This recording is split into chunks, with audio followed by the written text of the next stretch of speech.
स्वधर्म ते कर्म देव हाच धर्म देव हाच धर्म देव हाच धर्म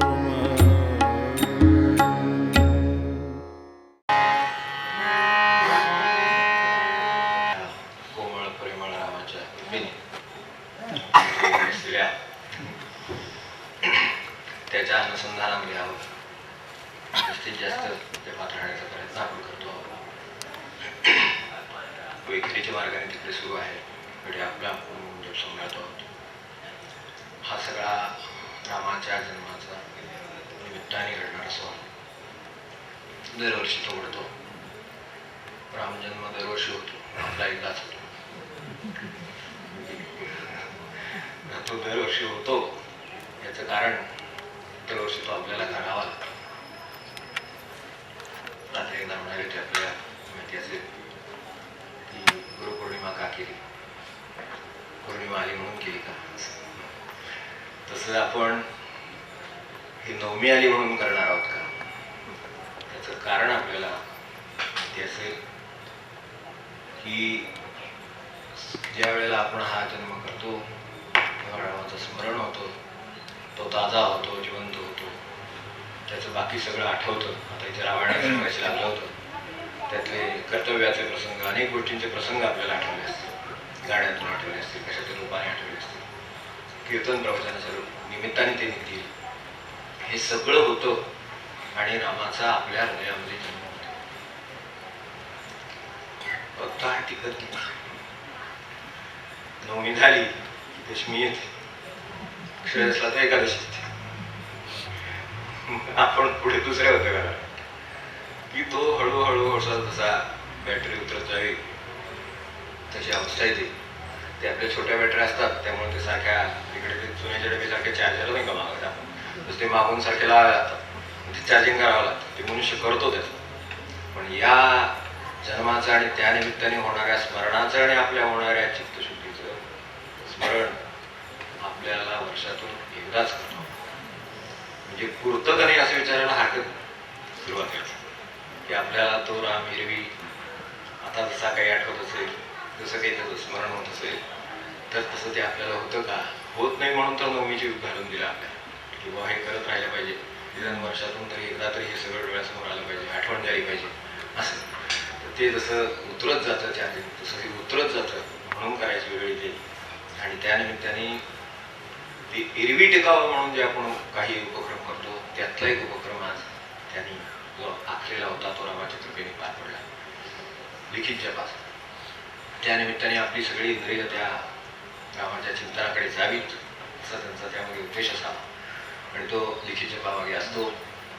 तो झाला त्याही निमित्ताने त्याची सांगता म्हणून इथे यज्ञयाग झाला, जे आपल्या धर्माचे एक अविभाज्य अंग आहे. यज्ञ आपल्याला द्यायला शिकवतो त्याचं ते प्रतीक आहे. घेतलेलं परत मिळत नाही याचं ते प्रतीक आहे.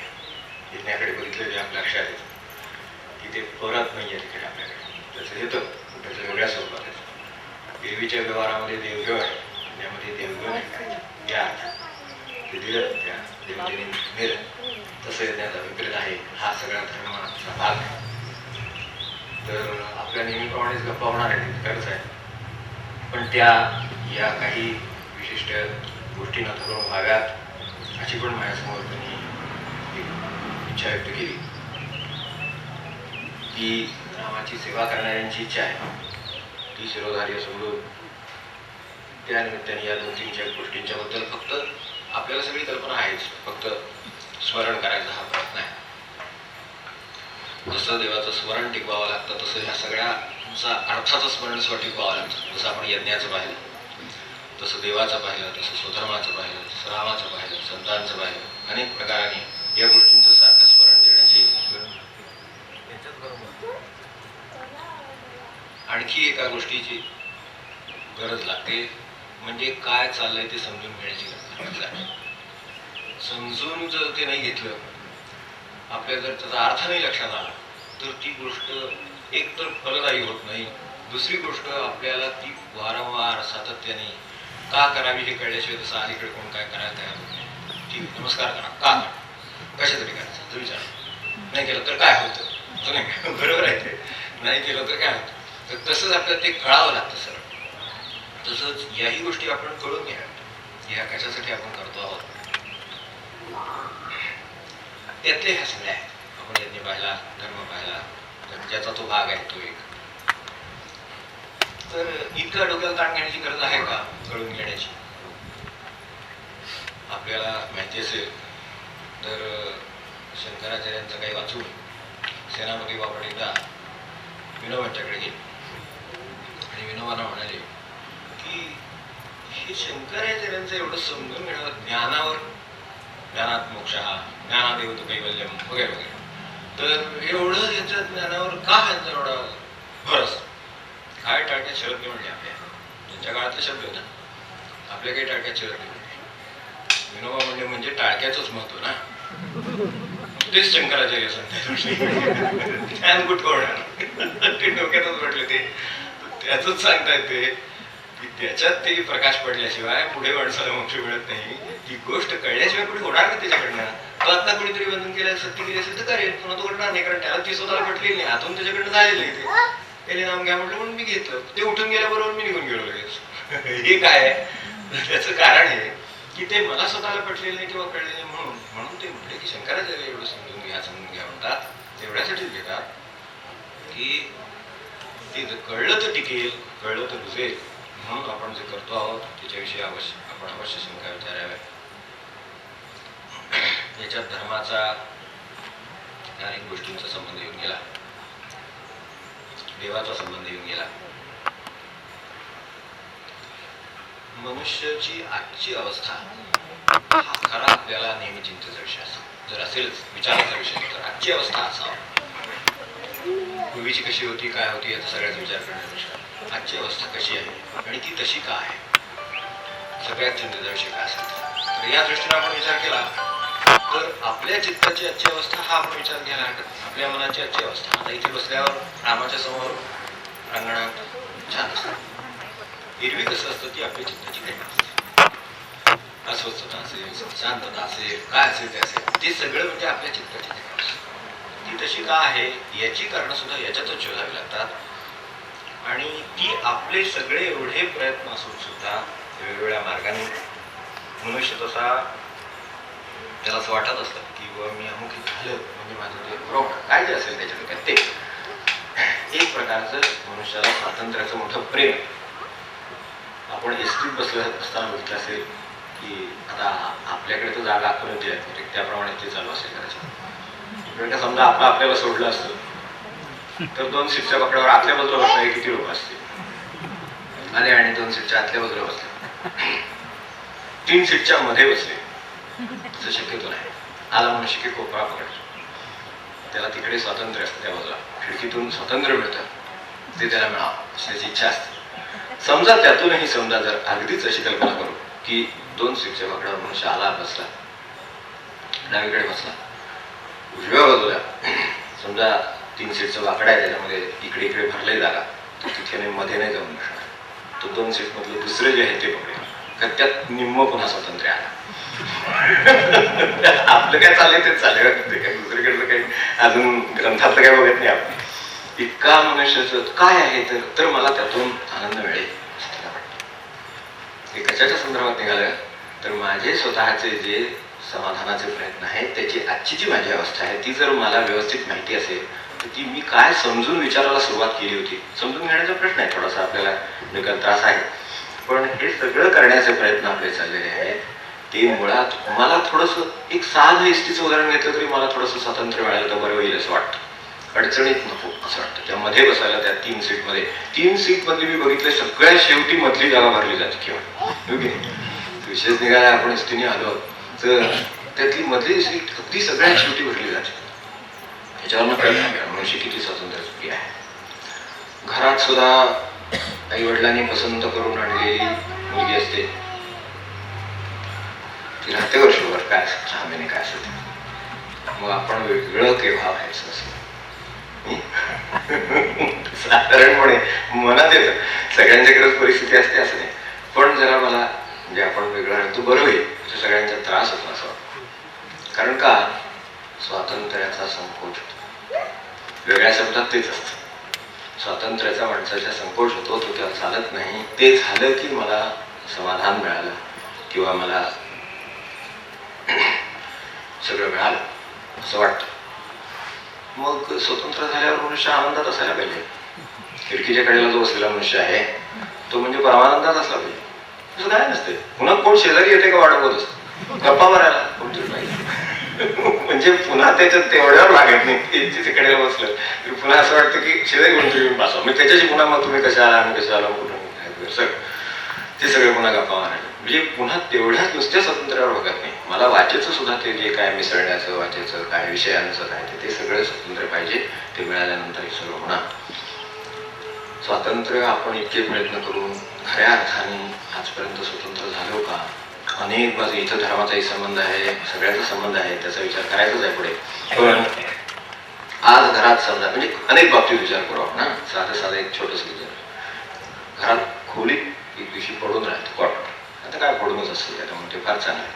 क्षणभर असा विचार केला की आपण आता हे बसलो,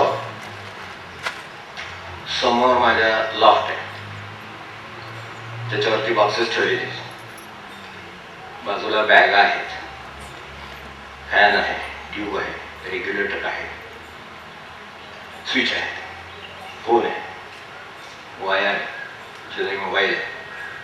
काय मराठी आहे व्हायचं सगळ्या संबंध आहे पुढे. स्वतंत्र आहोत की गुलाम आहोत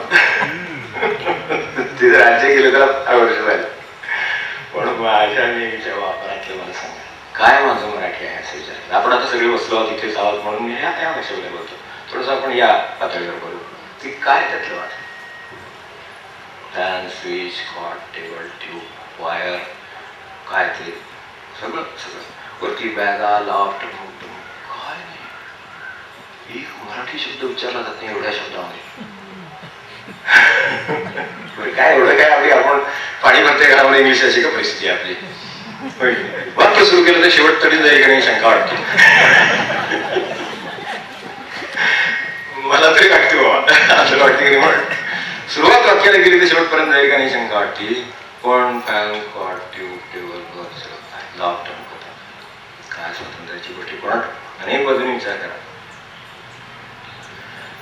दुसऱ्या बाजूला विचार की ते स्त्रीचं फार पारतंत्र्यात होतं, त्याच्यामुळे ते असं मुक्ती आंदोलन वगैरे सुद्धा ते स्वातंत्र्याचा प्रकार ना शेवटी की त्याच्यामुळे हे होईल, समाधान मिळेल, त्यामुळे सगळं हे होईल, आनंद निर्माण होईल.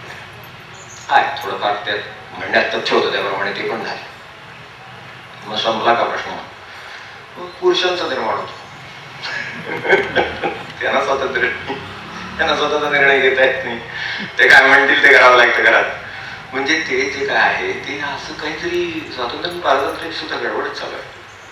काही नाही, भाषेचं नाही आहे, विचारांचं नाही आहे, कुठल्या बाजूने आहे म्हणलं तर कशाचं आहे हे शोधावं लागेल. मी ऐकलं असं की अलीकडे ते पुरुष मुक्ती सुद्धा आंदोलन सुरू झाले असेल. पुरुष मुक्ती आंदोलन म्हणून सुरू आहे. घरात जात असलेले पुरुष एकत्र येत असतील होते. ते सांगितलं होतं म्हणजे बैठकीत त्यांना की सगळ्यांना आपल्याला बायकांच्या मतात कोणा तुम्हाला काय म्हणत नाही बरं का, एकंदरीत चालले तर त्यांच्या मताप्रमाणे व्हावं लागतं. ही सगळ्यांची परिस्थिती आहे की नाही.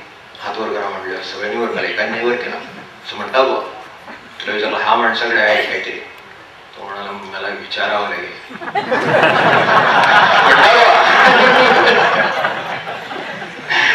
मला सांगितले कुठल्याही गोष्टीला होय नाही म्हणण्यापूर्वी शिवाय काय करायचं नाही. तर इतकी सगळी परिस्थिती स्वातंत्र्याची आहे. आता ह्या सगळ्याचा आपल्याशी संबंध काय तर हे सगळ्या माझ्या मनाचे खेळ आहेत हे आपल्या लक्षात आलं मुळात की सगळ्या बाजूने. आता आपण इतकी साधनं शोधून काढली म्हणजे सुखाच्या दृष्टीनं काढली.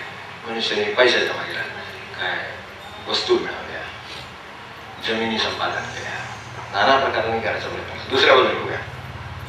पण बाहेर अवस्था काय आहे तर ते अवयवांचे व्यापार, किडनीचं रॅकेट, DSP DCP, ते दुसऱ्या दिवशी तो मनुष्य तुरुंगात घेऊन जातो, त्यांचं शिपाई तो TSP BSP आत घेऊन जातो. काय असेल गंमत काय कळत नाही काळाची. काय नक्की चाललंय ह्या सगळ्या संभ्रमाची अवस्था आहे ही सगळ्या बाजूनी. म्हणजे एका बाजूने आपण आता पाहिलं असेल की विज्ञानाने इतकी प्रगती केली त्यामुळे आमची उत्पादनं वाढली, अमुक वाढल्या, तमुक वाढल्या. हे सगळं स्वतंत्र होण्याचे वेगवेगळे प्रकार आहेत बरं काही सगळे. तर ते त्याच्यातून एवढ्याशा जमिनीतून एवढं उत्पादन करणं वगैरे आपल्याकडे माणसं ओढत होती. त्यावेळेला आम्ही बघितलेलं आहे की बैल जर घरामध्ये नसेल तर जो खांद्यावर घेऊन नांगरणारे आपल्या शेतात मजूर लावण्याची परिस्थिती नाही. आणि तेवढी हट्टीकट्टी पण स्थिती आहे की जोडून तो मनुष्य ते नांगरून घेऊ शकेल एवढं स्वतः नांगरणे एवढी त्यांच्याकडे क्षमता होती. आज यातली किती क्षमता आहे हा वेगळाच विचार. पण तिथे ते सगळी साधनं येऊन येऊन येऊन सगळी त्याची अवस्था झाली. त्यामध्ये ती बियाणी झाली, ती हे झालं ते झालं. आपल्याकडे आता क्षाराच्या जमिनींचा प्रश्न निर्माण झाला. उसानी काय केलं आपण बघितलं शेवटी की अचाट पिकाला आणि अचाट पैसा. आमच्याकडे खेड्यातली जी मंडळी रात्रंदिवस राहून ते एका विशिष्ट पातळीवर त्यांना जगायला मिळत होतं. चांगलं जगण्याबद्दल तक्रार नाही आहे. मूळ चक्र बिघडवलं ह्या सगळ्या नादामध्ये. त्यामुळे शेवटी त्या जमिनीतून आता म्हणजे एक काळ असा आला की माणसं कट्ट्यावर बसून असायची आणि ते गोळा होऊन ट्रॅक्टरने जायचं आणि खात्यावर बिलं जमा व्हायची. कुठलेही कष्ट नाहीत आणि कित्येक पट पैसा, कित्येक पट अक्षरशः. अशी दुसऱ्या बाजूने सगळीकडून परिस्थिती आपण पाहिली. आणि नंतर आता 25 वर्षांनी अशी परिस्थिती, 40 वर्ष म्हणा, 30-40 वर्षांनी अशी परिस्थिती आता आली की आता जमिनीत काही उगत नाही. काय नक्की प्रयत्न आपले चाललेले आहेत ते कशाच्या अधीन होऊन चाललेले आहेत. देहाच्या बाजूने माणसाला नुसतं मी सुरुवात केली तिथं इस्तीच्या कडेला बसण्याचं एवढं महात्म्य आहे, त्याचा भरपूर मिळवण्याचा आहे, किती प्रकाराने मिळवायचा आहे त्याचा आहे. म्हणजे त्या मी बघितलं की शर्टाची पुढची बाई सुद्धा, पुढची बाजू एकाला विकलेली असते म्हणे सोडतो, मागची बाजू दुसऱ्याला विकलेली असते. म्हणजे ते जाहिरातीसाठी भिंती नाही काढून माणसं त्याला पैसे देतात म्हणे. मला माहिती होतं, मला वाटतं ते आपलं त्यांच्या ह्याच्यासाठी ते करतात आणि या लोकांची परवानगी घेत असतील. ते म्हणजे तसं करार असतो म्हणे, 6 महिन्याचा वर्षाचा करार असतो. त्याच्यावर सुद्धा त्या भिंतीवर सुद्धा पैसा आहे, त्या शर्टावर पैसा आहे, त्याच्या बाही सुद्धा विकली, ते कॉलर विकतील, काय करतील सांगतात नाही. सगळे करून काय करून ते सुखाचं आहे, ते समाधानाचं जे काय आपण म्हणतो आहोत, चित्ताची स्थिती कशी आहे, ती कशी आहे याबद्दल म्हणतो आहोत. तर ती काय आहे, ती ह्यांनी कशाने नाही झाली, सुधारली नाही. कारण याचं कारण असं आहे की आपण स्वतंत्र व्हायच्या ऐवजी 2 गोष्टीच्या अधीन आहोत. एक मनाधीन आणि एक देहाधीन. आत्ताच्या सर्व स्थितीचं सार जर 2 शब्दात सांगायचं असेल तर देहाधीन आणि मनाधीन आपण आहोत, म्हणून आपण दुःखात आहोत. आपण विचार करून पाहायला हरकत नाही की बरोबर आहे कितपत आणि ते लागू कितपत आहे. आपल्याला देहाधीन व्हायचे सगळे जे आपले प्रयत्न आहेत मुळात आपण त्याच्याच अधीन आहोत आणि इकडे दुसऱ्या बाजूने मनाच्या अधीन आहोत. ते म्हणेल तसं असं चाललेलं आहे. म्हणून प्रचंड पैसा आहे पण स्वास्थ्य नाही म्हणतात. खूप पैसा, खूप जमीन आहे, खूप स्वस्त आहे, सोनं आहे, सगळं आहे, पण स्वास्थ्य नाही. याचं कारण हे सगळं मनाधीन होऊन चाललंय, देहाधीन होऊन चाललंय. आणि याचं निदान आपल्याकडे फार पूर्वी केले गेलेले आहे की मनुष्य देहाधीन आणि मनाधीन होण्याची शक्यता आहे. तो तसा व्हायला नको असेल तर लक्षात ठेवून त्यांनी चालावं की आपण कुणापासून आलो आहोत, कशासाठी आलो आहोत, कुणापासून आलो आणि कशासाठी आलो आहोत एवढं लक्षात ठेवण्याचे जे प्रयत्न आहेत त्यालाच आपल्या भाषेत देव आणि धर्म म्हणतात. सोप्या ते का म्हणायची वेळ आली, देवाचा संदर्भ आलाच कुठे. माणसं म्हणतात मी माझ्या कष्टाने मिळवतो, माझं मी खातो. त्या देवाचा संबंध काय? आज आता यज्ञामध्ये आहुती अर्पण केली, त्याच्यात कशाला काळा, त्यात कशाला नष्ट करता, हे विचारणारी संस्कृती कुठून निर्माण झाली, हे कुठून आलं? तर याच्यात हे देहाधीन आणि मनाधीन, मी पिकवीन मी खाईन, इथे तिथे आलं तिथे सगळं निर्माण झालं. मी जे पिकवलेलं आहे त्याच्यामध्ये बाकीच्याचा संबंध आहे. ह्याची जाणीव म्हणजे तो येत नाही, ह्याची जाणीव म्हणजे देव आहे. हे कुठून आलं त्याची जाणीव म्हणजे ती आहे. मी अशा परिस्थितीत का आहे याची सगळी उत्तरं माझ्या प्रयत्नात मिळत नाही, म्हणून ऐशी मर्यादा लागली देवे कुठेतरी. दुसरीकडे बाजूला सांगितलेलं आहे की याचं कारण दुसरं काहीतरी आहे, ही व्यवस्था आहे, त्यानुसार ही परिस्थिती आहे असं सांगणारी त्याच्या पलीकडे जाण्याचं जे विचार होता तो फार पूर्वी दिला गेला होता. त्यातला सगळ्यात मोठा विचार जर कोणता असेल तर तो देवाचा होता. आणि त्याच्याकडे जाणारे जे मार्ग होते त्याचं नाव धर्म. देवाकडे जाणारे जे मार्ग होते त्याचं नाव धर्म. काय आता धर्मस्वरूप कसे असो, तो कुठलाही असो, काही असो, पण मुळामध्ये ते या पलीकडे, देहाच्या पलीकडे जाण्याचे आणि मनाच्या पलीकडे जाण्याचे जे मार्ग होते त्याचं नाव धर्म होतं. आता ती एक व्यवस्था निर्माण झाली की तिच्यात दोष निर्माण झाले. म्हणून ही दोष व्यवस्था तर कोणी कोठे करो किती, विचार किती मध्ये आहे. तसं की कुणी किती व्यवस्था निर्माण करायला गेलं की त्याच्यात दोष निर्माण होतात. सांगणारा अर्थ, त्याला मूळ काय म्हणायचं आहे वगैरे वगैरे सरळ. एक धर्म या शब्दाची सुरुवातीपासूनची पार्श्वभूमी पाहिली तर तिची आपल्याला सुसंगत इतिहास मांडणं कठीण आहे अशी परिस्थिती आहे. जे अभ्यासक असतील त्यांचे आपला तोचा विषय नाही की धर्म हा, पण तरी सुद्धा त्याला स्पर्श करायचा आहे. म्हणून ऋग्वेदापासून आपला सर्वांचा आधार मूळ ऋग्वेद आहे ना, या मूळ ऋग्वेदामध्ये 56 वेळा तरी किमान धर्म शब्द आलेला आहे. त्याचं नाम म्हणून आलेलं आहे, विशेषण म्हणून आले पासून सुरुवात आहे. त्याशिवाय ते कणाद म्हणून जे होते वैशेषिक सूत्र वेगळं आहे. कणानातीत कणातीत कणादहा, कणानातीत कणादहा, ते कणावर जगत म्हणून तसं म्हणत. त्यांनी सुद्धा ही व्याख्या करायचा प्रयत्न केला की अभ्युदय निश्रेयस सिद्धीसरमा, माणसाच्या हिक आणि पारलौकिकची जो काळजी घेतो धर्म. चोदना लक्षणो धर्म जैन सूत्रामध्ये म्हटले. म्हणून धर्माची 10 लक्षणे सांगितली. धर्म रहस्यामध्ये 9 लक्षणे सांगितली. हे सगळे करण्याचा मूळ प्रयत्न इतकं करून या देवाची मला व्याख्या करता येत नाही, याचं स्वरूप मला सांगता येत नाही. न इति न इति एवढं सांगतो. हे काय झालंय एवढा आपण जर विचार लक्षात ठेवला तर तिथे त्याचं स्वरूप काय असेल आणि तिथपर्यंत मला कसं जाता येईल हा खरा विचार आहे. ते जर गेलो तर मला हे मनाधीन आणि देहाधीनचं गणित आहे ते सोडवता येईल, नाहीतर सोडवता येणार नाही. आणि याला सोपा मार्ग काय असेल तो शोधण्याचा थोडा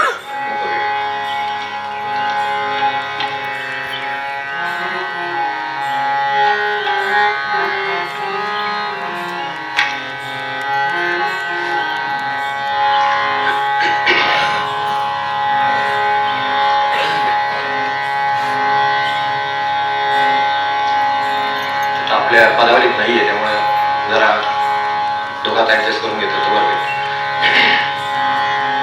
देव हाच धर्म स्वधर्म ते कर्म, देव हाच धर्म स्वधर्म ते कर्म, देव हाच धर्म स्वधर्म ते कर्म, देव हाच धर्म. कृतज्ञतामेव अविश्रांत काम, कृतज्ञतामेव अविश्रांत काम, अर्पण ते मर्म आम्हा कळो, अर्पण ते मर्म आम्हा कळो, देव हाच धर्म स्वधर्म ते कर्म, देव हाच धर्म स्वधर्म ते कर्म, देव हाच धर्म. बंधनांचे काम मुक्ती देणे परम, बंधनांचे काम मुक्ती देणे परम, आचरण मर्म आम्हा कळो, आचरण मर्म आम्हा कळो, देव हाच धर्म स्वधर्म ते कर्म, देव हाच धर्म स्वधर्म ते कर्म, देव हाच धर्म.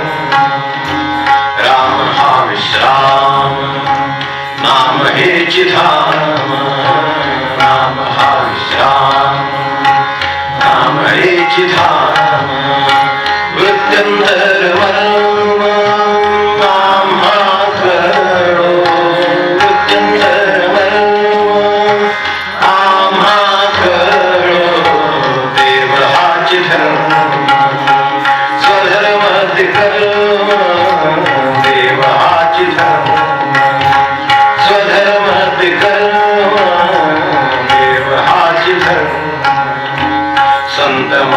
सुगम सर्वाभूती प्रेम संत मार्ग सुगम सर्वाभूती प्रेम श्रद्धा कृती श्रद्धा कृती दीन म्हणे देव हाची धर्म स्वधर्म ते कर्म देव हाची धर्म स्वधर्म ते कर्म देव हाची धर्म देव हाची धर्म. आपल्या कल्पनेच्या अगदी टोकाला क्षितिजावर मनुष्य जसं बघतो तसे देवाची स्थिती आहे. आता तो प्रकाश येतोय डोळ्यांना सहनत नाही. डोळ्यावर जर आला हा संध्याकाळचा आहे अगदी मावळतानाच आहे तसा विचार केला पण तो सुद्धा आपण सहजने सहन करू शकतो. काय परमेश्वराचं रूप आपण सहन करू शकतो. कल्पना आपल्याला येईल की त्याचं स्वरूप आपल्याला कसं सहन होईल. पण सूर्य नाही म्हणूया का मग ते मनात ते देहात एक आपल्याला तिरीप सहन होत नाही म्हणून आपण सूर्य नाही म्हणावं का त्याला नकारावं का नाही नकारता येत. तर नकारावं का नकारता येत नाही कारण तो आहे म्हणून आपण आधी विचार करीत बसले आहोत. काहीतरी काम करतो आहोत. सगळे व्याप सुरू आहेत. सृष्टी चालली आहे. हे सगळं तिथे ते चाललेलं आहे म्हणून आहे. माझ्यापर्यंत एखादी कुठेतरी तिरीप येऊन पोचली तर आपल्याला सहन होत नाही याचा अर्थ ते नाही म्हणायचंच नाही. म्हणजे ही जी आपल्याकडे प्रश्न विचारण्याची पद्धत निर्माण झाली तिथे काय नक्की कुठे चुकतं आहे आपण समजून घेण्याचा विषय म्हणून देवाची सुद्धा व्याख्या करताना देव हा दानात दीपनाथ किंवा द्योतनाथ दानात दीपनाथ किंवा द्योतनाथ असं जास्त म्हणून व्याख्या करताना म्हटले. देव ही जी कल्पना आहे ती काय आहे नक्की ही वस्तुस्थिती आहे कल्पना नव्हे खरं पण आपल्या दृष्टीनं कल्पना ठरते. कारण रात्रीच्या वेळेला जर चर्चा करायला लागलो तर सूर्य आहे का नाही ही कल्पनाच आहे नुसती. आत्ता चर्चा केली तर थोडे लोक तरी त्याला साथ देतील कारण त्यांच्यापर्यंत काहीतरी ऊन येऊन पोचत आहे. त्यांची मान्यता मिळण्याची शक्यता आहे. बाकीच्यांची मिळेल तशी शक्यता नाही कारण ते म्हणतील आम्हाला अनुभव नाही. इकडे काही पडत नाही. आपल्या अनुभवाने ठरवायचं म्हणजे असं काम आहे. पण विश्वाकडे बघून खरं काय आहे ते बघून ठरवायचं तर सूर्य आहे हे जितकं खरं तितकं भगवंत आहे हे खरं. सूर्य आहे हे जितकं खरं. आता अनुभव येत नाही. थोडं इकडे सरकून बसला तर अनुभव येईल. ते सुद्धा एक 10 मिनिटाच्या आत नाहीतर अनुभवाची शक्यता नाही. तर तुम्हाला येणार नाही आपल्याला येणार नाही कारण ते पोचत नाही माझ्यापर्यंत. तर हे सगळं अवश्य ज्ञानाचा विषय आहे पण ज्ञानाच्या मर्यादा कोणत्या आहेत ते ओळखून ज्ञान मिळवण्याचा विषय. ज्ञानाची मर्यादा ही की माझा अनुभव ही ज्ञानाची मर्यादा नाही. माझा अनुभव ही ज्ञानाची मर्यादा नाही. आज माझा अनुभव ही ज्ञानाची मर्यादा. कशावर म्हणून सुरुवातीला म्हण नमस्कार कशाला करायचा. माझ्याकडे एक गृहस्थ आले होते तर ते काय सुनायचं त्यांचं पटत नसे. आता साधारण काय होणार प्रपंचामध्ये त्यातलं तर ते वाढलेले म्हणाले मला जेवताना जेवायला नको वाटतं.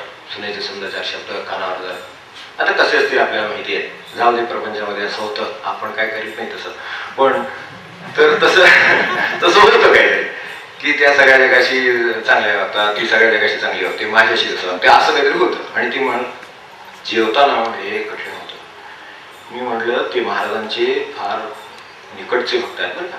त्याच्यावरती बरीचशी चर्चा झाली होती. म्हटलं जेवताना आपण महाराजांना नैवेद्य दाखवता का हो तर म्हणाले हो. मग म्हटलं आपल्याला जेवताना त्रास का होतो नाही सांगता येत उत्तर. आपण जर महाराजांना नैवेद्य दाखवता जर आपले ते गुरु आहेत त्यांना जर आपण नैवेद्य दाखवता तर मग आपल्याला जेवताना का त्रास व्हावा. याचा अर्थ मी तर नैवेद्य दाखवत नसलो पाहिजे. नैवेद्याची भावना माझ्याकडे नाही. तो का सांगितला ते मला माहीत नाही. ते मी त्याप्रमाणे केलेलं नाही तर तुम्ही दाखवीत नसलो पाहिजे. मी नुसतं म्हणतो पाणी फिरवतो फार त्याचा अर्थ नैवेद्य दाखवून झाला असं होईल का. हे अन्न समजा अगदी गृहीत धरा की आपल्याच घरातली माणसं ठीक आहे ते चूक बरोबर कोणाचा ते कधी निकाल लागलाच नाही आजपर्यंत होय की नाही. सासूसून सुनेचं याच्यामध्ये नक्की कुठल्याच कोर्टात कधी निकाल लागलाय मला काय वाटत नाही. बोल सुप्रीम सुद्धा थकेल.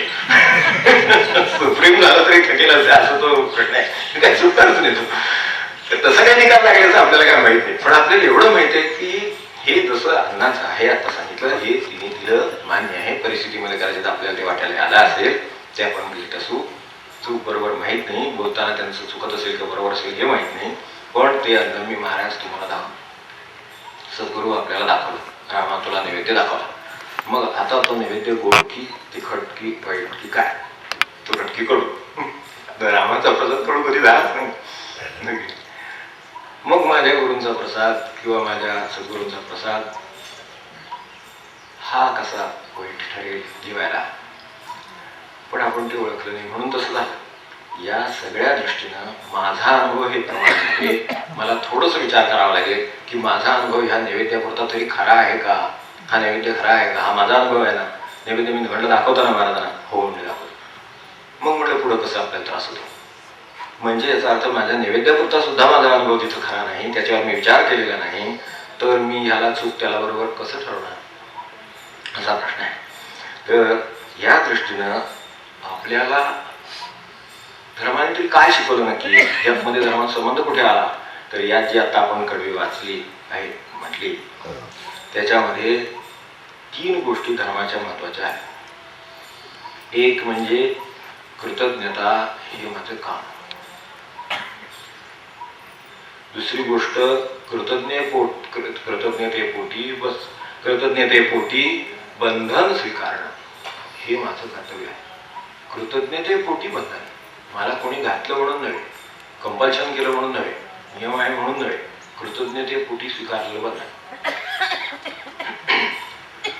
आणि माझ्यामध्ये परिवर्तन व्हावं म्हणून काहीतरी साधन करणं नसतं नाही, माझ्यामध्ये परिवर्तन व्हावं म्हणून.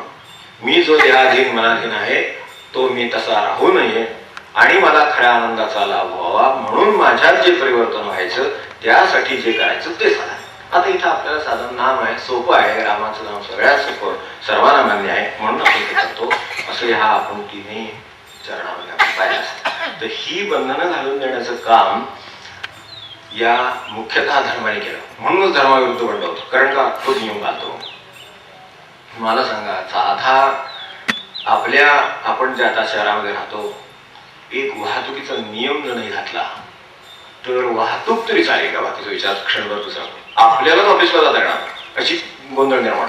आपण नेहमी म्हणतो फार हे सगळीकडनं इकडे तिकडे व्हायला लागले, जरा कोणीतरी कोण नाही काही ते कंट्रोल करायला काही, असं आपण म्हणतो जाता येतात, ती क्रॉस करता येत नाही. अनेकदा ज्यांचं गाडीवर हुकमत असते आणि इतरांच्यावर हुकमत असते ती माणसं तिथून जातात बरोबर.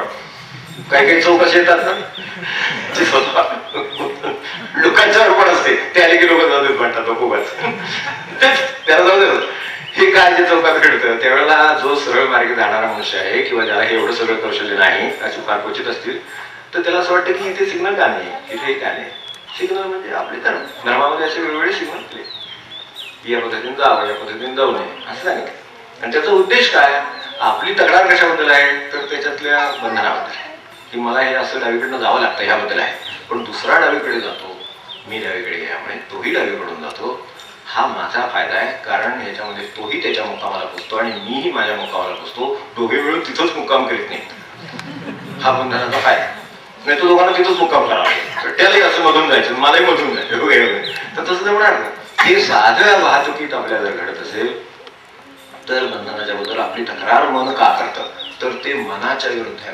सुरुवातीला सांगितलं ना, मनाधीन आहोत म्हणून मला हवी तशी चालवायला गाडी मिळत नाही म्हणून मला ट्रॅफिक रूलचा त्रास आहे. पण सगळ्यांना मुक्कामाचं जर काळजी असेल तर ट्रॅफिक रूल्स हे उपयोगी ठरतील. ते जर उपयोगी ठरत असतील तर धर्माची बंधनं कशी निरुपयोगी ठरतील. पण त्यासाठी मला जसं लगेच ऑफिसला पोहोचायचं असतं, 15 मिनिटात मला पोहोचायचं आहे, समजा 15 मिनिटात हे जर सिग्नल व्यवस्थित सांभाळून मी जाऊन नाही पोहोचलो, अर्धा तास उशिरा गेलो किंवा काय झालं तर त्याचं माझं काहीतरी नुकसान होतं किंवा मला ते ठिकाण तरी माहिती, मला या ठिकाणी जायचं त्याला 20 मिनिटं लागणार 15 मिनिटं लागणार, ही माहिती आहे, ही ज्याला आहे त्याला त्या नियमांचं महत्व आहे. ज्याच्या दृष्टीने हे नाहीच आहे, कशी नुसती गाडी चालली तर कुठे जायचंच नाहीये, त्या अलीकडे कुठे जायचंच नाहीये, ही मोठी तक्रार आहे, ती अडचण आहे मोठी, की मला ध्येयच नाही अशी परिस्थिती आहे. म्हणून आपल्यासमोर सर्वात मोठं ध्येय देवाचं ठेवलं, ही सर्वात मोठं ध्येय, इथेपर्यंत तू जा. संतांनी शेवटी काय सांगितलं तर मी देव होऊन दाखवत असत स्वतः, तर ते देव होऊन दाखवलं त्यांनी, तेव्हा थोडासा लोकांचा विश्वास बसला. पण काही महात्म्यांनी देव होऊन दाखवलं, तर ते सर्वात मोठं ध्येय समोर ठेवलं. हा ठीक आहे, आता हे मावळलं आता पण आहे, ते तिथे कुठेतरी आहे. ते आपल्याला इतकं भौतिक आहे म्हणून दिसत आहे. देव दिसत नाही, भौतिक डोळ्यांना दिसत नाही म्हणून नाही म्हणता येत नाही. व्यवस्थेचं आधी कारण आहे म्हणून ते तिथे आहे. त्या रामामध्ये ते चैतन्य आहे. हे जे सगळं आपण म्हणतो आहोत ते सगळं आपल्याला कुठेतरी मुक्काम आहे, काहीतरी शेवट आहे हे माहिती आहे म्हणून म्हणतो. ते ज्याला माहित नाही त्याच्या दृष्टीने हा अकारणच नियम आहे. सगळे ज्याला सुद्धा ऑफिसलाच जायचं नाही त्याला काय वाटेल किती वेळ गेला तरी चालण्यासारखं, अर्धा तास गेला का 1 तास गेला. तर तसा जर गोंधळ हवा असेल तर मग आपण हे काम करू शकतो. पण आपल्याला गोंधळ असा नको, कारण हे जे नियम घातले आहेत ते मला क्षणभर बंधनकारक वाटले तरी ते मला माझं मुक्काम गाठून देतात. आज आपल्याकडे गुरुकडे गेलं तर गुरु सांगतो अमुक एक करा, रोज सकाळी उठून काय 15 मिनिटं जप करा आपल्या भाषेमध्ये, आणि कोणी असेल ध्यान करायला सांगतील, आणखी काय असेल नामस्मरण सांगतील, किंवा काय आपल्याला पूजा सांगतील, काय असेल ते अर्चना सांगतील, काय देवदर्शन सांगतील. बंधनं घातली माझ्यावर एक, पण मला मुक्त करणारं बंधन आहे, नुसतं बंधन नाही. जे मला मुक्त करतो असं बंधन. वास्तविक बंधन ही गोष्ट माणसाला अडकवणं आहे, पण ते अडकवणंही नाही. नदीला रवींद्रनाथ वचन म्हणतात ना, गीतांजली आपल्याला माहिती असेल तर रवींद्रनाथांनी म्हटलेलं आहे की नदीला सुद्धा बंधनच आहे, पण मुक्त करणारं बंधन आहे. तिची सागराची भेट केवळ तिला 2 बाजूला काठ आहेत म्हणून होते. काठाचं बंधन जर नदीला नसेल तर तिची सागराची भेट जन्मात व्हायची. ती कुठे बसरेल सांगता येत नाही.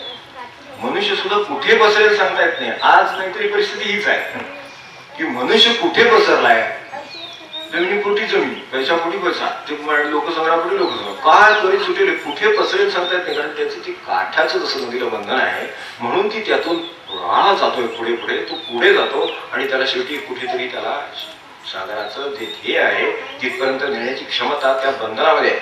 तेच जर स्वीकारायचं नाही ठरवलं तर पाणी पसरून झालेलं आहे. म्हणून शेवटी सगळं करून हातात काही पडलं नाही. हात कचू नाही आहे आपल्या पदामध्ये आहे, हात कचू नाही आहे. हे का कचू नाही आहे, तर ते बंधन स्वीकारलंच नाही कुठलं. म्हणून या अर्थाने बंधनाची तारीफ आहे आणि ती केवळ आपल्याला मुक्त करण्यासाठी आहे. बंधनाचा एखादा प्रकार बदलू शकतो. आपल्याकडे एखाद्या ट्रॅफिकमध्ये जसं रूल्स असतात, पण ते काही वेळेला मग ही गैरसोय वाटते याच्यासाठी ते बदललं जातं. याच्याऐवजी असं करूया असं ठरवलं जातं. आपल्याकडे सुद्धा एखादा जॉब आपण म्हणत नाही का ठीक आहे सकाळी उठून उठल्या उठल्या करावं हे चांगलं आहे, साधन उठल्या उठल्या पहाटे करावं हे चांगलं आहे, पण समजा त्याची काही रात्रपाळी आहे, हा ठीक आहे त्यांनी दुपारी केलं तरी चालेल किंवा झोपताना केलं तरी चालेल, काय सकाळ दुपारी आवरल्यावर केलं तरी चालेल. आपण तिथे पर्याय काढतो का, ते शेवटी जायचं काय ते महत्वाचं आहे. बंधनाचं जे स्वरूप आहे ते बदलत आहे. तसं धर्मामध्ये सुद्धा अडचण ही आहे की तिथे संशोधनाची गरज आहे. धर्मामध्ये संशोधन होत राहिलंच पाहिजे तर ते माणसाला तिथपर्यंत घेऊन जात आहे. कारण बाहेर जे बदलेल त्याचं कुठेतरी प्रतिबिंब आत पडेल. बाहेर जे जे बदलत जाईल त्याच्यामुळे काहीतरी आचार लक्षणं, जसं ते आचार आहेत ना त्याच्यातले, तर त्याच्यात काहीतरी मध्यम मार्ग आपल्याला काढावा. तो कुठला असेल तो त्या काळानुसार जो बदल त्याच्यात घडवला असेल तो. आता काळानुसार बदल घडवणं ठीक आहे, शास्त्रांचं काम असेल तर ते शास्त्र आपलं काम करतील, नसेल तर शास्त्रकार असतील ते आपलं काम करतील. पण बंधनच नको असं म्हणणं हे माझ्याच नुकसानीचं, म्हणजे माझ्याच खटाकली पडायची तरतूद केलेली आहे, दुसरं काय. तर या अर्थाने आपण थोडंसं या गोष्टीकडे बघितलं तर बरं होईल असं वाटतं. कुठल्याही बाबतीत बंधनं स्वीकारली ती मुळात का स्वीकारली. अनेक वेळेला असं होतं की ह्या घरात एखादी सून आली घरामध्ये, या घराची रीत अशी आहे म्हणतात, ह्या घराची पद्धत अशी म्हणतात, म्हणून तू असं केलं पाहिजे. तसं काय हे सांगू शकत नाही म्हणून अडचण आहे. मी काय सांगावं तर त्याला काही संयुक्तिक कारण नसलं तर तेही सांगता येते, म्हणजे ते खरं ठरत नाही म्हणून ती बांधत नाही, मग ते भेद सुरू होतो, मग वाजवतो किंवा काहीतरी होतं पुढे. तर हे काय होतं तर त्याचं कारण सांगता येत नाही. धर्माच्या बंधनांचं मूळ कारण सृष्टीबद्दलची कृतज्ञता आहे. जिथून धर्माची मूळ तत्व आलेली, जी धर्माची मूळ तत्व आली ती कृतज्ञतेतून आले. आपण बाकीचं धर्मशास्त्र चर्चा सोडून ठरवलं. आपल्या आयुष्यामध्ये आई वडील कृतज्ञतेची गोष्ट असेल का नाही माणसाचा, किंवा मित्र, त्याचे परिवार, काय शिक्षक, त्याचे कोणी काय विद्या देणारे गुरु असतील किंवा काय आध्यात्मिक गुरु असतील, ती त्याच्या कृतज्ञतेची गोष्ट नसेल काय, त्यांच्यासाठी तो काही बंधन स्वीकारणार की नाही हा प्रश्न. ती बंधनं कशातून आली तेवढं समजून घेतलं तर बंधनांचा जाच माणसाला राहत नाही. कारण का, तर ती मुळातच माझ्यावर काहीतरी उपकार कोणीतरी केले म्हणूनच मी हे स्वीकारलेलं बंधन आहे.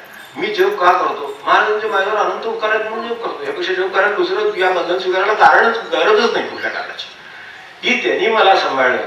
आपल्याला घरामध्ये बघितलं मी कित्येक घरामध्ये ते आई वडिलांचं त्या मुलांचं तेवढं हे असतं. मला सांगा काही बाकीच्या धर्माचरणाचा उपयोग नाही. कारण का, तर ते कृतज्ञतेचं बंधन आहे हे मुळात भूमिकाच नाही की आई वडील ही माझ्या कृतज्ञतेची गोष्ट आहे म्हणून ती मी स्वीकारलेली आहे. भले त्यांचं माझं पिढीने पटत नसेल, काय गोष्टी एकमेकांच्या जवळ नसेल, हे सगळं असेल, पण कृतज्ञतेने मी ते स्वीकारलेलं बंधन आहे त्यांचं करणं आहे, इथे तिथे त्यांचं करणंही आहे. आता ती माणसं मोठ्या वयाची आहेत, त्यामुळे त्यांचं आपल्याला करावं लागतं, ठीक आहे. या पद्धतीने असेल, काय पैशाच्या रूपाने असेल, काही त्यांना काही मदत असेल, काय शारीरिक कष्ट असतील, काय असेल ते असेल. पण हे बंधन मी करण्याचं का स्वीकारलंय, तर मला त्यांनी केलेल्याची जाणीव आहे म्हणून. नाहीतर मग देहाधीन आणि मनाधीन असेल तर ते वडिलांचा उपद्रवच आहे, त्रास आहे. आई वडिलांचा का त्रास आहे? आई वडिलांचा एक साधा आपण उदाहरण म्हणून फक्त घेऊ. काही वडिलांचा का त्रास वाटतो, तर मला माझ्या देहाच्या सुखसोयीच्या आड ते माझ्या मनाप्रमाणे जगायचे त्याला आड येतात म्हणून नको. नाही तर नको असायचं दुसरं काय कारण आहे? काय नाही, उलट ते बाहेर घालवतात आणि दुसरी दोन माणसं गोळा करतात. म्हणजे काय झालं? आपण अनेक ठिकाणी असं पाहिलं असं किती आई वडिलांना दिला आणि दुसरी 10 माणसं जोडलेली आहे. मग ती का जोडली? मला माणसं नको असेल तर मग ती पण जोडायची नाही. म्हणजे माणूस हे खरंच आहे, फक्त हे नको. तर हे का नको? का नको त्याचं कारण मुळातच ते माझ्या मनाच्या किंवा देहाच्या दृष्टीनं अडचणीचं आहे म्हणून. मग यांनी माझ्या जीवनात मीच दुःख घालवतोय हे लक्षात आलं तर हा त्रास राहणार नाही. ठीक आहे, ज्याच्या त्याच्या प्रारब्धाप्रमाणे ज्याचा त्याचा संबंध झालेला आहे, तेवढंच प्रारब्धाचा जमे मिळा, त्यापेक्षा काही नाही. हे जर लक्षात आलं तर आपण या गोष्टीकडे वेगळ्या दृष्टीने पाहू शकतो की हे माझ्या कृतज्ञतेचं काम आहे म्हणून मी करतो. वडील किंवा आई ही माझ्या दृष्टीनं, आजी ही माझ्या दृष्टीनं कृतज्ञतेची गोष्ट आहे. तिच्यासाठी जे करायचं ते मी करता. कारण का? तर ते माझ्यावर मी जन्माच्या आधीपासून माझ्यावरचे उपकार सुरू झालेले ते सगळे इथपासून उपकारांची माझ्यावर. लहान मुलं आपण बघता ते काय त्या आईला वेदना असतात आणि ती कशा पद्धतीनं सांभाळते त्याचे जर आपण पाहिलं असेल तर आपल्याला जाणीव, आपल्या मुलांच्या बद्दल आपल्याला जाणीव असेल की आपण कशा पद्धतीतून त्याला वाढवलं असेल तर त्यावेळेला आपल्याला कल्पना असेल की किती कशा परिस्थितीत आपण त्यांना सांभाळलेलं असतं. मग एवढीच जाणीव तुम्ही ठेवावी अशापेक्षा, एवढीच जाणीव मी ठेवावी अशापेक्षा यापेक्षा वेगळं काय आहे बंधन. पण त्यासाठी मी जे करतो त्या वेळेला माझ्या मनाला आणि माझ्या देहाला मला काही बंधनं घालावी लागतात आणि ती मी जर स्वीकारली तर मग माझ्या कल्याणाची सोय मी केली असं होतं. धर्म तेवढंच म्हणून तुमच्या कल्याणाची सोय तुम्ही करा आणि त्याच्या आड काय जे येत आहे ते फक्त दाखवून दिलं ते देह आणि मन आहे, बाकी काय नाही. हे शोधन व्हावं ही गोष्ट बरोबर आहे. हे मोठं आहे ते देवाचं आहे हे बरोबर आहे. आपल्यासमोर हे आहे आणि ते धर्म त्यासाठी आहे, तो सागरासारखं देव आहे. आपल्या दृष्टीनं देव, महाराजांनी अगदी सोपी व्याख्या केली की समाधाना देव. आपल्या दृष्टीनं तो सोपा देव आहे की नाही. मग माझ्या चित्ताला शांतता आहे असं सांगणं मी किती माणसं शंभरात आपल्याला शिकवून देते. माझ्या चित्ताला खरोखर शांतता आहे. तुमचं कसं चाललंय ते फोनवर आपण सांगतो खूपच छान. अगदी तुमचं कसं आहे लगेच ते विचारलेलं बरं, कारण का आपलं कसं ते पुढे आणखी निघालं त्यामुळे लगेच तुमचं कसं विचारलं. त्यावेळेला जे उत्तर आपण देतो की हो खूप छान चाललंय, ते तसलं छान नव्हे. आज चित्ताला माहितीये, झोपताना आपल्याला माहित असतं की कशाने अस्वस्थ आहे. कोणी मान दिले म्हणून नाही, कोणी मनासारखं झाले म्हणून नाही, काय झाले म्हणून नाही, ते आपल्याला माहित असतं बरोबर. बाकी संपत्तीचं हे किती असो आणि जमीन किती नाव असो त्याचा काय संबंध नाही, त्या समाधाना संबंध वेगळा असतो. आणि ते जे आहे तो देव, ते गाठून देणारा तो धर्म असा आपल्याशी संबंध आहे. मग आता यासाठी जे सांगितलं त्याला कोणते मार्ग आहेत याचा वापर बऱ्याच लोकांनी केला. आपल्यामध्ये शास्त्रग्रंथ त्यासाठीच निर्माण आहे. पण शास्त्राप्रमाणे चालावं म्हणलं तर थोडीशी बुद्धीची अडचण येते, थोडी शास्त्राकडनं अडचण येते. कारण ते आपल्याला जुनं झालं असं वाटतं, त्याच्यामधलं आजच्या काळात सगळं जमत नाही. परवा बोललो आपल्याला तिकडे तसं की त्यामध्ये थोडीशी अडचण येते, कारण ते ते जुनं झालं खूप आहे. आता त्याच्याप्रमाणे काळ कुठे गेला ते आपण सांगितलं तसं. इंग्रजी आपली अवस्था काय झाली, इंग्रजांची आपली काय झाली आणि आपल्या एकंदरीत प्रगतीची काय झाली विज्ञानाच्या, ती सगळी अवस्था पाहिली तर त्यामुळे ते जुनं वाटतं. म्हणून मग या सगळ्याचा मध्यम मार्ग म्हणजे आपण त्या धर्माचा मूळ उद्देशच लक्षात ठेवा. सर्व धर्म क्षणभर बाजूला ठेवू. आता आपण असा विचार करू की मला तर समाधान पाहिजे का ना, एवढाच फक्त प्रश्न आहे. मला समाधान नको असेल तर ह्या चर्चेची कुठली गरज. मला दुःखात राहायला आवडतं असं समजाय का, तसं कोण म्हणत हो की आता मी घर बांधायला घेतोय म्हणजे दुःखात कसं राहता येईल याची मला थोडी प्रॅक्टिस होईल, मग पुढे मला त्याच्यात दुःखात राहता येईल छानपैकी, असं काही कोणी म्हणाल तयार. मला एखादा आधार होते वगैरे असं कोणी म्हणाल तयार. कारण आजारपणाचं दुःख कल्पनेचं नको असतं, कुठलंच दुःख कल्पनेनं सुद्धा नको असतं. इतकी जर अवस्था आहे तर आपल्याला आनंदाशिवाय किंवा समाधानाशिवाय ध्येय आहे म्हणण्याला अर्थच नाही. आपल्याला आनंद किंवा समाधान हेच ध्येय आहे आणि तोच आपल्या दृष्टीने देव आहे. मग तो लक्षात ठेवू, त्याच्यासाठी कृतज्ञता, मग बंधन.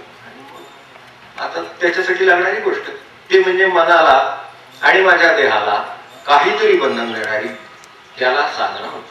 माझ्या मनाला किंवा माझ्या देहाला कुठेतरी आपल्याला त्याच्या अधीन होऊ देत नाही. माझ्या देहाला त्रास होतो. आता आपण बघतो मला उकडते किंवा आपल्याला उकडते, कामाच्या धारा लागेल तरी तो जग थांबित नाही.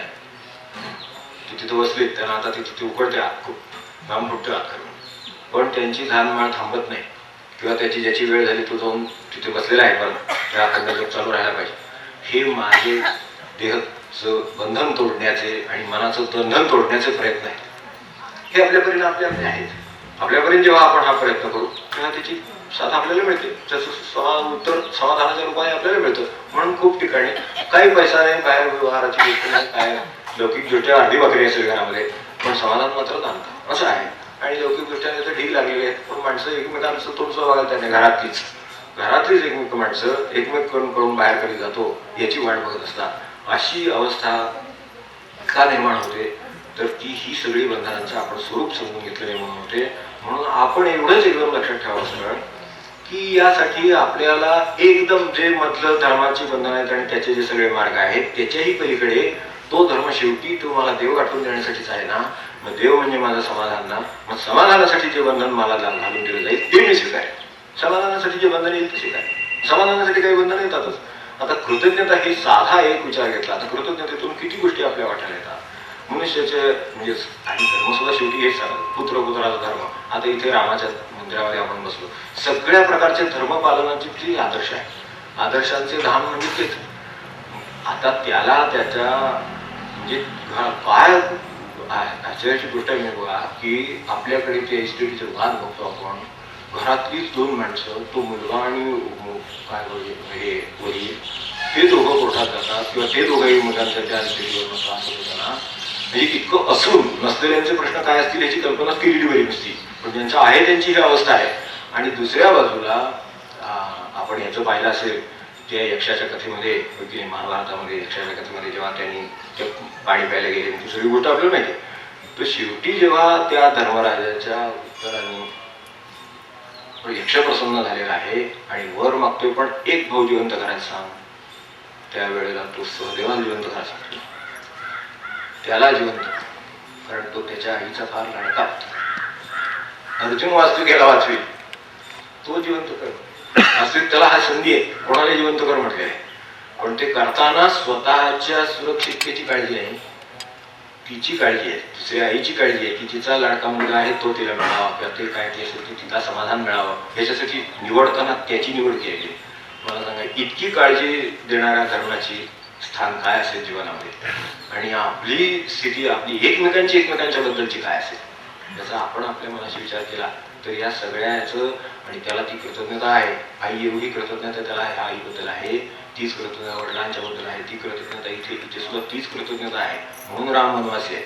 तो लोकांच्या दृष्टीनं विचार केला, आजच्या काळाच्या दृष्टीने विचार केला तर कोण आहो लिहून दिलेले शब्द कोर्टात मनुष्य मान्य करायला तयार, दबावाखाली लिहून घे.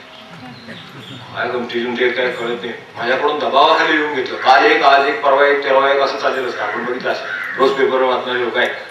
तर कालचं आज नाही सांगतो, तो म्हणतो कालचं घेतलं ते दबावाखाली, तो म्हणतो नाही ते कालचं सांगितलं ते दबावाखाली. काय चालू दबावाखाली, काय कळतं कुठलं खडं काय कळतच नाही. इतकी अवस्था आहे. हे सगळं जे लिहून दिलेलं आहे ज्याच्यावर सही घालून साक्ष करतो ते मनुष्य कोर्टात त्याला खेचला तर तो शब्द त्याच्या ऐकायला तयार होत नाही. म्हणजे किती देहाधीन मनुष्य असेल आणि मनाधीन असेल याची कल्पना आपण केलेली आहे की जे त्यांनी मान्य केले हे मी तुला देईन ते त्याचं आहे. इथे देणाराही थोर आहे आणि त्यांनी दिले ते माझे वडील म्हणून मी ते पाळतो म्हणणारा किती थोर माझ्या वडिलांनी. त्यांनी सांगितलं असेल असं म्हणतात. त्यांनी सांगितलं असेल त्यांनी सांगितलंय ना, मग ते काय एवढा राम तो हृदयात आहे सगळ्यांच्या. राम हृदयात एवढ्यासाठी आहे की तो मनाधीन नाही देहाधीन नाही. देहाचे वाटेल ते आले तरीच आहे, पण माझ्या कर्तव्यात कसं न वाटत. देहाचं काय कौतुक आहे आपलं त्या शब्दापुढे किंवा त्या बाबा पुढे किंवा त्या आई पुढे, त्या माझ्या देहाचं काय कौतुक आहे. आता त्याच्यावर अवलंबून असली बायको साध्या विचार व्यवहारातला आपण केला तर त्या स्त्रीचं काय म्हणणं असेल अशा वेळेला. किंवा अगदी असा राज्याभिषेकाचा प्रसंग आहे आणि कल्पना करा एवढ्या सगळ्या सुखाची माणसाची पहाट होणार अशा दिवशी जर समजा असा एखादा प्रसंग घडला तर त्या माणसांचं किती मनात त्यांच्याबद्दल माणसाचे एरवीची आपल्या जीवनातला विचार करा. आपल्या एखाद्याच आपण साधं एखाद्या दिवशी माणसांनी जेवायला बाहेर जायचं ठरवलं असतं आणि पाहुणे येतात बरोबर, मग हा दिवस मिळाला का हीच वेळ एक अर्ध्या तासाने जर आले असते तर बाहेर बघा असं वाटतंच. एवढ्यात सुद्धा वाटतं काय ते जेवणाचं काय बाहेर जाण्याचं काय आणि काय ते कधी दिली पण तरी सुद्धा म्हणत होते की मी एवढंच किंवा हीच वेळेला यावं का त्यांनी कधी नाही. ते आम्ही आठवड्यातून चालवतो काय 15 दिवसातून चालवतो उद्या असेल देहाचं कौतुक करण्याची पद्धत नाही, मनाचं कौतुक करण्याचे नाही. त्याच्या पलीकडे जे गेले ते आदर्श म्हणून उभे आहेत. म्हणून आज आपण शेकडो माणसं, त्यांचे काय हजारो माणसं हजारो वर्ष जाईल गुणगान करू. हे आनंद कुठे आहे? आणि आपले अशा तऱ्हेनं मनाच्या विरुद्ध झालं, ते आड आलं, सुखाच्या आड आलं, तर त्याच्यासाठी अस्वस्थ होणारा मनुष्य आजचा कुठे आहे ह्याची फक्त ताळून बघायचं, हे कुठे आहे आणि आपण कुठे आहे असा विचार केला क्षणभर तर लक्षात येईल की अशा दिवशी जर माणसाला सांगितलं तू वनवासात निघून जा, काय त्यावेळेला त्याला होईल? अहो सगळं आपल्या जन्माला आला ह्याच्याबद्दल शंकाच नाही, त्यांना शंका आहे तुझ्याकडे, म्हणून त्याचं उत्तर की जन्माला आला याच्याबद्दल शंकाच नाही, तो देव झाला हे महत्वाचं आहे.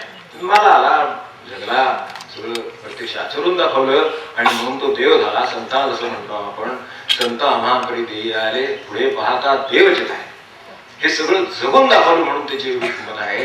आणि म्हणून आज त्यांच्या नुसत्या नावानी उद्धार होतो, नावानी. माणसाला घरात प्रपंचात अशी माणसं वागतात की नाव काढलं तरी त्रास होतो, तेच नाव. नाव आणि नाम मध्ये काय फरक आहे ते कळतं बरोबर. त्यांचं घेतो ते नाम, आपलं उच्चारलं जातं ते नाव साधं. ते उच्चारलं की माणसाला सगळं उभं राहतं डोळ्यासमोर, अरे बापरे असं वाटतं. आणि हे नाम उच्चारल्याने, चुकून माकून उच्चारल्याने उद्धरून जातात माणसं. इतपत आदर्श होत आहे आणि शक्य आहे. ही कल्पना धर्माची परमोच्च गाठण्याची गोष्ट. धर्माने काय परमोच्च गाठायला शिकवलं, तर इथपर्यंत गाठायला शिकवलं की अरे तुझ्या नुसत्या नावाने तरुण रे. दगड तरले वगैरे ते खरंच आहे. दगड तरले म्हणजे तुमच्यासारखे नाही म्हणत, पण आमच्यासारखे तरले ते खरोखरच ते नव्हे, ते पाण्यावरचे ते झालं, ते काय विद्यासाचा भाग असेल तो असेल. पण आज नुसत्या नामाने होऊन जातं. ते कशामुळे होऊन जातं, तर त्याच्या मागे जगलेल्याचं स्वरूप काय ते समजून कोणी तयार होणं एवढी विपन्न अवस्था स्वीकारायला आणि आहे ती सगळी वस्त्र सोडून लावून जायला कोण नाही तयार. ह्याच्याशी जीवनाची तुलना करून बघितलं तर लक्षात येतं की एवढं राम राम राम का करतात. किंवा कुठलेही आपण संतांच्या मध्ये काही कमी नाही.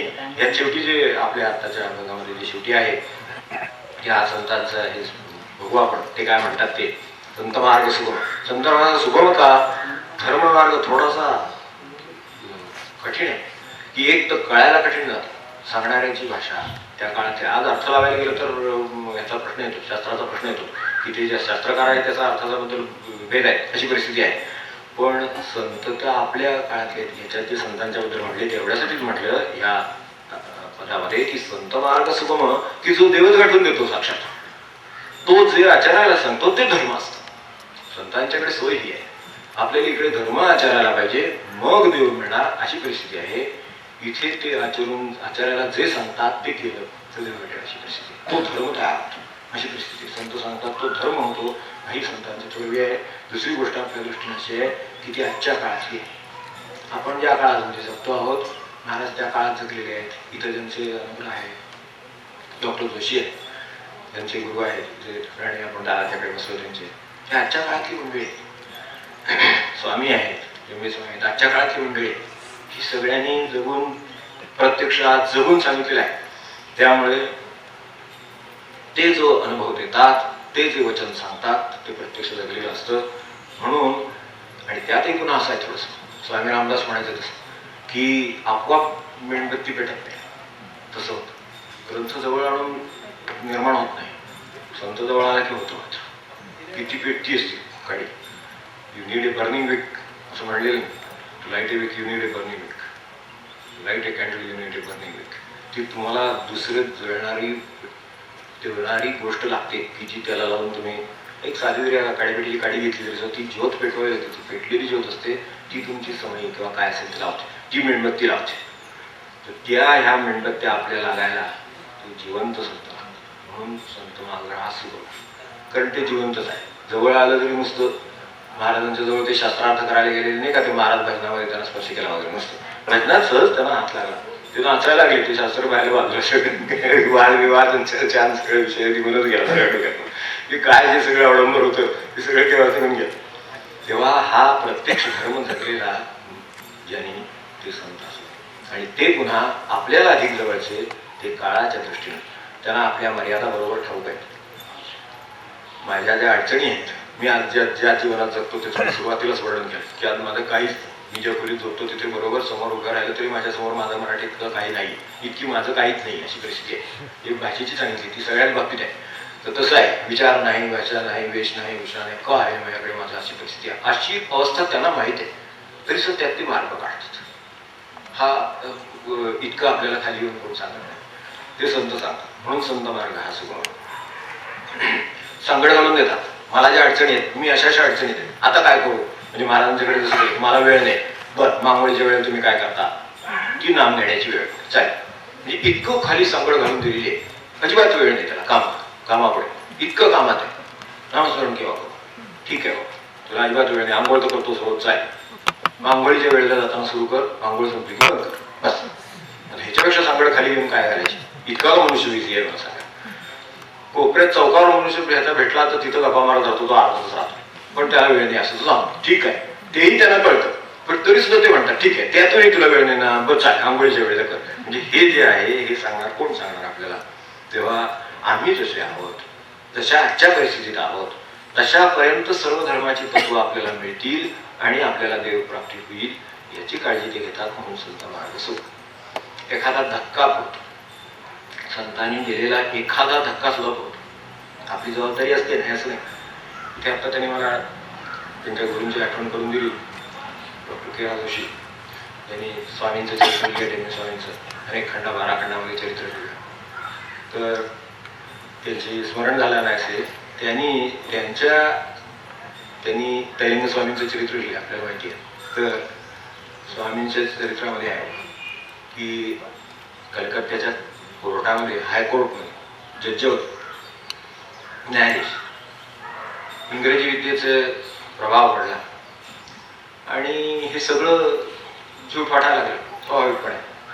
तर तो प्रभाव पडून सगळे धर्माचरण आणि सगळ्या गोष्टी आपल्या ह्या सगळ्या जुन्या झालेल्या आहेत, त्याच्यातले तथ्य नाही. आणि हे कोणीतरी लोकांनी काहीतरी होते, ते लोक अडणे होते, त्या काळात काही कळत नव्हतं, स्मृतीचं गुण त्यांना कळलं नव्हतं वगैरे असं. आणि त्यामुळं आपल्याला म्हणाले की आपण वागावर आहोत, देहाधीन म्हणाले, तसं देहाधीन म्हणाले. आणि त्यामुळं जायचं नाही, ते चुकूनच आले काशीमध्ये फिरत फिरत. आणि हे स्वामींची गाठपाडाचा योग आला. माणसाचा उताराचा योगच येतो काही वेळेला, चुकून तो येतो, असं खूप वेळा घडतो, चुकून आल्यासारखा येतो. तो आलेला बरोबर असतो, पण तो बाह्यता चुकून आल्यासारखा वाटतो. तर गाडी बंद पडून लोक गोंधळले जातात काही वेळा.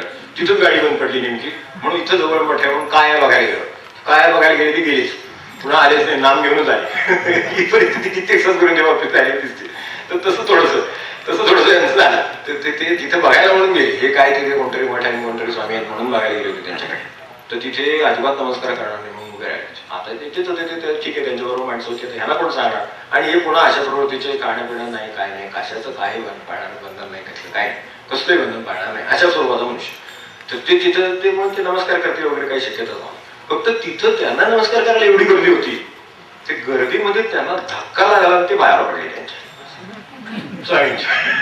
आणि कानात त्यांच्या ऐकू आलं. त्यांनी त्या काळात म्हणले, त्या काळात की त्यांना कानात ह्या डॉक्टर जोशीने लिहिलेल्या चरित्रामध्ये आहे की तुला थोडास इंग्रजीचं ज्ञान झालं तर तू आपला धर्म विसरलास, आता धक्का देऊन पाडल्यावर तरी लीन हो, धक्का देऊन पाडलेला आहे आता तरी लीन हो म्हणले. असं त्यांना कानात ऐकू आलं. काही स्वामी बोलले नव्हते, ते समोर ती माणसं येते, ते नमस्कार करतो, ते जात आणि त्या धक्क्याला जागे झाले. शॉक लागल्यावर जसं होतं ना तसं झालं. आणि मग सगळा स्वधर्म आठवला, स्वधर्म ते कर्म ते आठवलं. आणि मग इतकी परमभक्ती त्यांच्या ठिकाणी निर्माण झाली की त्यांना हे द्यायला गेले, तुमच्या ह्या सगळ्या मठाला मी अमुक देतो, मी तमुक देतो. त्यामुळे काही आवश्यकता नाही तुम्ही देण्याची. स्वामींच्या स्वतःच्या जीवन कालापर्यंत त्यांना काही देता आलं नाही पैशाच्या रूपाने. ते गेल्यानंतर 10 रुपये देत असत. या गोष्टीला आता 150 वर्ष होऊन गेली, 200 वर्ष. 200 वर्षापूर्वीचे 10 रुपये आहेत, म्हणजे आपण त्याची कल्पना करू शकतो आज काय असतील ते.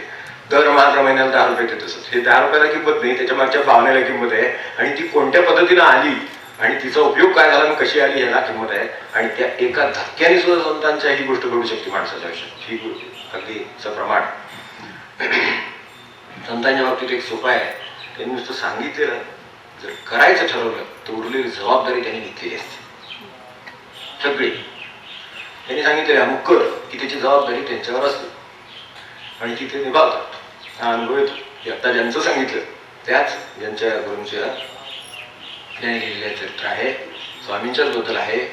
त्यात त्यांनी त्यांच्याकडे जवळ जे स्वामींच्या राहायला ज्यांकडे उपदेश मिळावा म्हणून जे ग्रस्त राहिले होते त्यांनी आपला अनुभव दिला आहे की एक दिवशी प्रचंड पाऊस सुरू झाला. रात्रीची वेळ होती. हे बरोबर बसले होते तर ह्यांनी जायची परवानगी मागितली. त्यावेळी दिली नाही. बसून ठेवलं होतं आणि बाहेरचा पाऊस वाढायला लागला. वादळ सुरू झालं. बाहेर अंधार पसरला. ही ह्या सगळ्या 200-250 वर्षापूर्वीची गोष्टी आहेत सगळ्या. तर तेच मुळात 250च्या वरीलपेक्षा जास्त जगले बरं का हे स्वतः स्वामी दत्तात्रय स्वामी. तर त्या काळात बाहेर जायची परवानगी दिली नाही आणि नंतर जेव्हा कडाडून सगळं बाहेर सुरू झालं आणि आता मनुष्य बाहेर पडायची धाडस त्याला होणार नाही अशी वेळ आली तेव्हा सांगितलं की तू आता घरी जा. बरोबर आहे. आपल्याला थोडं असंच पाहिजे त्याच्याशिवाय आपल्याकडे होत नाही. तू घरी जा म्हणून सांग. त्यांनी ते बघितलं बाहेर यात काय केलं जातं. आपण तिकडं नाही वीज बीज पडली तरी सुद्धा आपलं कठीण आहे. आपलं इतकं दिसतंय अशा अवस्थेत कसं जाऊ. तेव्हा त्यांनी बाजूचे जे परत अवज्ञा करायचं धाडच नाही कारण ह्यांची ताकद तशी होती म्हणून बाजूचे ते मंगलदास म्हणून बाजूला बसायचे. त्यांना विचारलं बुवा ते असं म्हणतात आता बाहेर ही परिस्थिती बघताय तुम्ही की कुठेही एक किरण सुद्धा नाही अशा अवस्था आहे. बाहेर अंधार इतका दूर आहे. ही वादळ सुटले पाऊस आहे इतक्या अवस्थेत आणि मला तर जा म्हणलं मी काय करू. ते म्हणले त्यांनी सांगितलं त्याचा अर्थ त्यात काहीतरी हेतू असेल तुझा. म्हणजे ठीक आहे तशी ठीक आहे आपण यांच्याकडे उपदेशासाठी आलेले आहेत काय वस्तू बाहेर पडले त्यांनी चालायला सुरुवात केली तर त्यांना पाऊस लागत नव्हता. काय असेल महात्म्याचं काय असेल सामर्थ्य कोणा त्यांना स्वतःला पाऊस लागत नव्हता. मला सांगा प्रपंचामध्ये सुद्धा असं होतं वारा वादळ सुटतात पण आपल्याला पाऊस लागत नाही. जो संतांचा आहे त्याला अनुभव असेल की बाकीची माणसं अस्वस्थ असतात दुःखात असतात काहीतरी ओढत असतात हे तणाव असतात काय अनंत गोष्टी आपल्या बाजूला चालूच असतं सगळीकडे घराबरोबर तेच काय फार मोठं वेगळं नाही. गॅसच्या सगळ्या बरोबर असं तसं आहे. पण तो मनुष्य हे असतो त्याला आणि खरोखर त्यांच्या अंगावर टिपूच नाही अशी परिस्थिती त्यांच्याकडे काहीतरी वेगळं होतंय. आपण आपलं जावंय खरं कारण ज्यावेळी आपण इतक्या कडाक्याच्या पावसात याच्यात वादळी पावसात सुद्धा जर आपण अशा वस्तू आपल्या अंगावर काही लागत नाही कसं काय होतंय विश्वास बसे ना आणि म्हणून तसे चालत राहिले. थोड्या वेळाने त्यांच्या लक्षात आलं की समोर कारण दिसत नव्हतं बाहेर 4-5 पावलं गेले ठीक आहे हो. पुढे त्यांना एक मनुष्य हे घेऊन जाताना दिसला. कंदील त्या काळात कंदील आहे कंदील सारखा वस्तू घेऊन जाताना दिसला. त्याच्या प्रकाशात चालायला सुरुवात केली आणि नंतर तिथून त्या पावसात त्यांना ऐन पावसात त्यांना हाकून लावो थांबा थांबा. तो काय मनुष्य थांबायला तयार आणि हे ह्यांना प्रकाश देत असल्यामुळे तेवढं जाता येत होतं ते तो मनुष्य कंदील घेऊन चालतोय हे मार्ग त्या पावसातून चालतायत. ह्यांना टिपूस पाण्याचं लागलेलं नाही आणि तो त्यांच्या घरापर्यंत तो मनुष्य गेला. तो मनुष्य त्यांना शेवटपर्यंत सापडलाही नाही आणि तो प्रकाशही शेवटपर्यंत थांबला आहे. जसे घरात गेले तसं तो मनुष्य गेला. संतांचं काय असतं की आज्ञापालनाच्या बाबतीत संतांच्याकडून हा धर्म शिकणं सोपं पडतं ते लवकर जरा गाठ पडतं. म्हणून संत मार्ग सुगम. आपल्याला सुगम का तर संतांच्याकडे ही सगळी प्रत्यक्ष धर्मात जी तत्व सांगितली जातात त्याची आचरणं असतात. आपल्याला आपले तर आपल्या वेळेचं आहे आपल्याला समोर जैन साधू होऊन गेले. तेच जैन आचरणाचा संबंध आहे. धर्म आचार लक्षणांचा आहे. तो प्रत्यक्ष काहीतरी करायला सांगतो. त्या साधूंनी तो जपानी होता. मूळ तत्व होती जैन तत्व होती सूत्र होती त्याची आपल्याकडे उपनिषदाची सूत्र आहेत तशी सूत्र आहेत ती अमूल्य आहेत. यात काही शंकाच नाही. कुठल्याही धर्मामध्ये जी मूळ सूत्र आहेत किंवा जी तत्व आहेत ती अमूल्य आहेत आणि ती त्याची अशी इच्छा होती की आपल्या भाषेमध्ये करावी ती त्यांनी स्वतः आपल्या भाषेमध्ये केली जपानीमध्ये केली. आणि हेही गोष्ट 200-300 वर्षापूर्वीची त्या काळात एवढी छापायची कला होती. ते ठोकळे असायचे आणि लाकडी ठोकळ्यामध्ये उलटं कोरायचं आणि त्याच्यावरून ते छापून काढायचे अशी तिथं पद्धत होती. तर त्या भाषेमध्ये त्यांनी ती आपल्या भाषेमध्ये सूत्र छापण्यासाठी त्या काळात त्यांनी 7,000 प्रती छापल्या होत्या. यावर मला कल्पना ही आपल्याला त्यांनी काय उद्योग केला असेल त्या काळात आणि ह्या उद्योगाचं मूल्य किती असेल आणि कठीण किती असेल. तर ते ठोकळे करणं ती प्रक्रिया करण्यासाठी प्रचंड खर्च आहे. तर हा खर्च त्याला तो साधूच त्याच्याजवळ काहीच नव्हतं. जो घेतील तेव्हा करू तेव्हा लोकांच्याकडून त्यांनी त्यासाठी देणगी घेतली ती गोळा केलं आणि ते पूर्ण झालं की हे काम करायचं आणि ही सूत्र प्रसिद्ध करायची जैन सूत्र म्हणून.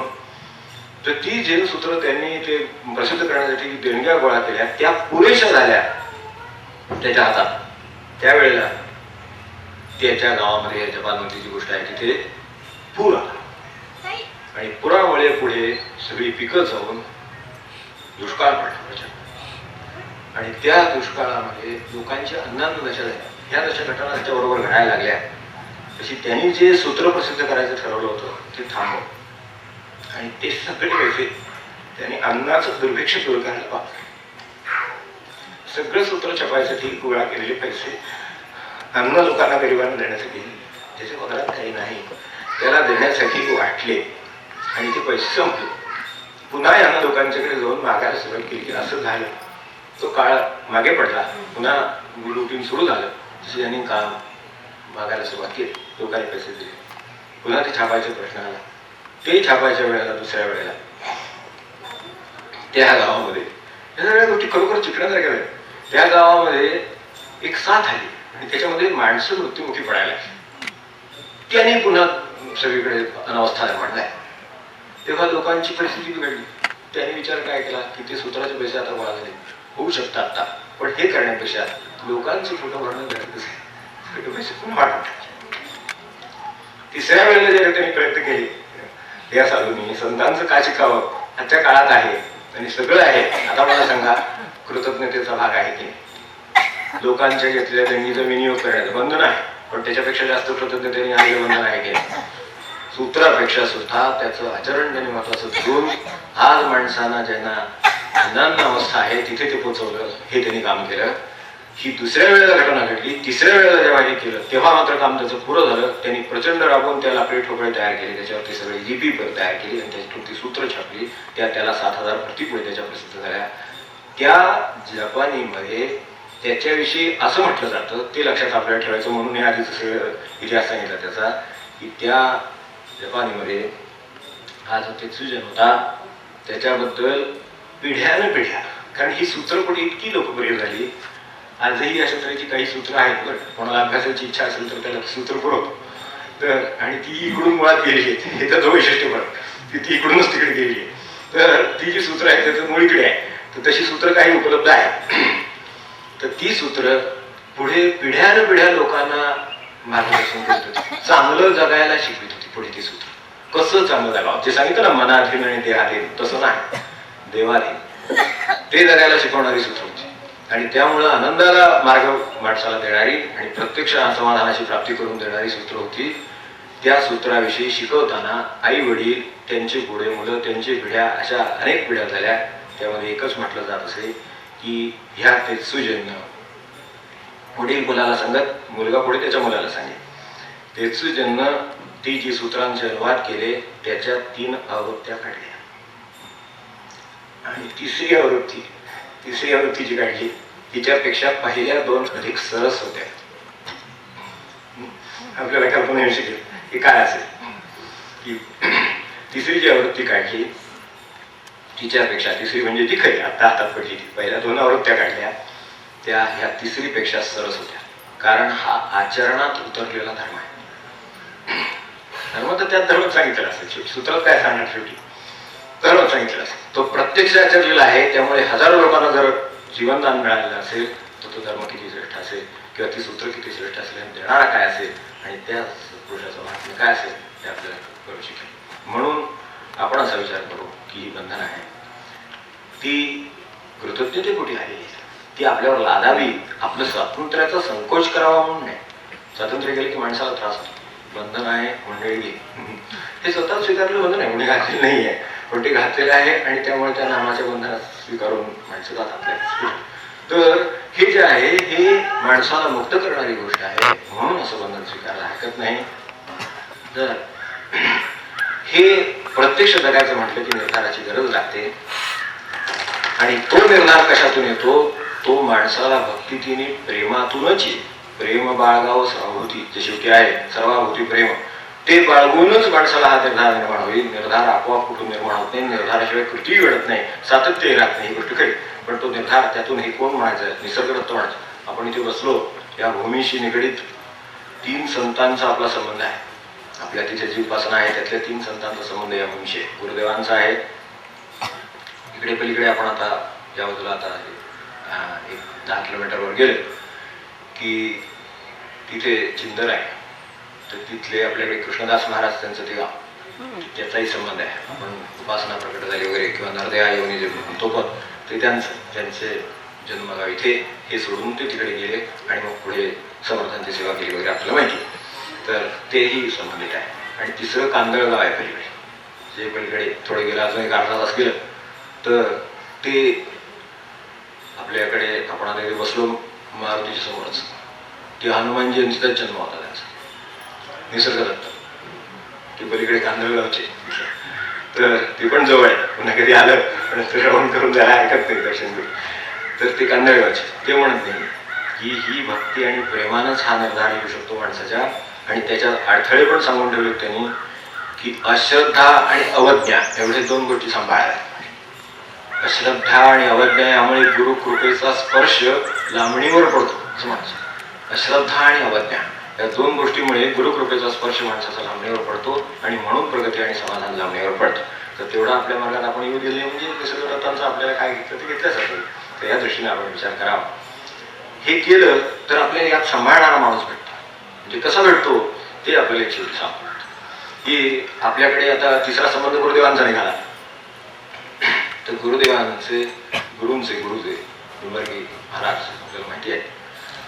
तर त्यांचे शेवटचे शिष्य, आता गुरुदेवांचे शिष्य भाऊसाहेब आपल्याला माहिती आहेत, त्यांचे शिष्य पुढे गुरुदेव माहिती आहे, भाऊसाहेबांच्या बरोबरीचे त्यांचे गुरुबंधू म्हणून आपण ना. तर ते नरसप्पा शापेटी जे होते ते आपल्याला माहिती असतील. त्यांना निंबार्की महाराजांचं शेंडेफळ म्हणा आपल्याला कल्पना असेल. शेवटचे शिष्य म्हणून निंबार्की महाराजांचं शेंडेफळ म्हणत त्यांना. तर अत्यंत भक्तीतले थोर होते. आणि गुरुदेवांच्याकडे बघितलं की त्यांना फार बरं वाटलं की हे आपल्या महाराजांचा पंथ वाढवतात निंबार्की महाराजांचा. कारण भाऊसाहेबांच्या मार्गाने शेवटी त्यांच्यापर्यंत तेच आलेलं आहे. तर आपल्या एका गुरुबंधूचा शिष्य म्हणजे गुरुदेवांसारखा तो हा पंथाची दिगंत कीर्ती व्हावी म्हणून प्रयत्न करतो. पण त्यांची तब्येत नेहमी गुरुदेवांची नाजूक असायची. अगदी लहानपणीच बिघडलेली होती खरं सांगायचं. आपल्याला माहिती आहे, तो काही इतिहास सांगायची गरज नाही, आपण चरित्र वाचलेले.